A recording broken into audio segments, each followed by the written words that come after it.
बहुत बड़ी साजिश थी।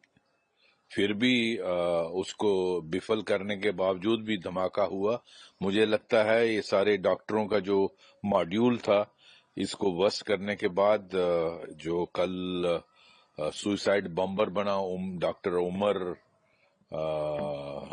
नबी, वो पुलवामा का कहते हैं रहने वाला है, और उसने इस धमाके को अंजाम दिया, जिसमें लगभग 10 लोगों की जान चली गई और बहुत सारे जख्मी हैं। मैं समझता हूँ ये आईएसआई प्लॉट था जैश के मॉड्यूल के थ्रू, और वो डेस्परेट थे कुछ करने के लिए, क्योंकि 2014 से वो भारत के हिंटरलैंड में कोई बड़ा हादसा नहीं कर पा रहे थे, तो इसीलिए इस तरह का मॉड्यूल, ये एक दिन की साजिश नहीं है, मुझे लगता है लंबी काफी महीनों की साजिश है। जिस तरह से इस मॉड्यूल को लाया गया और इसको किस तरह से डॉक्टरों को भेजा गया और उनको इस्तेमाल किया गया, और कश्मीर घाटी में डॉक्टर्स एक बहुत अल्टीमेट ड्रीम होता है वहां के लड़के लड़कियों का, उस बनने के बावजूद अगर आप रेडिकलाइज होकर अपने ही देशवासियों को मारने के लिए और अपने देश को तोड़ने के लिए तैयार हो सकते हैं, तो आप अंदाजा लगाइए किस तरह की रेडिकलाइजेशन हो रही है और इस फ्रंट पे हम क्या काम कर रहे हैं, ये देश को देखना होगा। रेडिकलाइजेशन डॉक्टर जैसे लोगों की, पढ़े लिखे लोगों की, पीएचडी और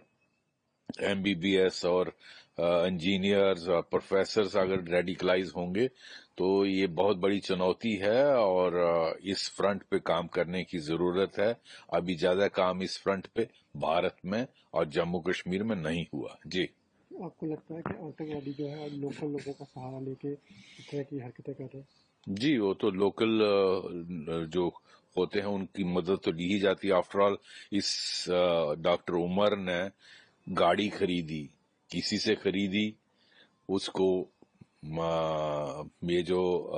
एक्सप्लोसिव मटेरियल लाया, उसको कश्मीर घाटी से लाया, वो चाहे अमोनियम नाइट्रेट था, उसमें क्या मिक्स किया,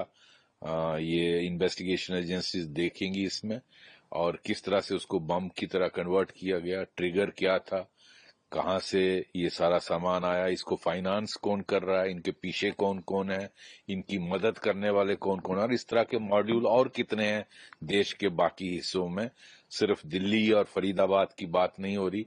बाकी देश के हिस्सों में भी इस तरह के मॉड्यूल जो आईएसआई आए दिन करती रहती है, उसको भी, उन सब को हमें उनका पर्दाफाश करना पड़ेगा, और ये इंश्योर करना पड़ेगा कि हमारे अंदर के लोग पाकिस्तान के हाथों नहीं खेलें, और अंदर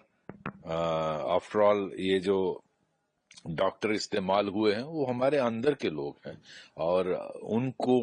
पाकिस्तान इस्तेमाल कर पा रहा है, ये मैं समझता हूं बहुत बड़ी चुनौती है। हमें हमें देखना है कि हमारे अंदर इस तरह के और कितने लोग हैं जो पाकिस्तान के इशारों पे काम करने के लिए और इस देश को तोड़ने के लिए, हमारे देशवासियों को मारने के लिए तैयार हो जाते हैं रेडिकलाइज होकर। धन्यवाद।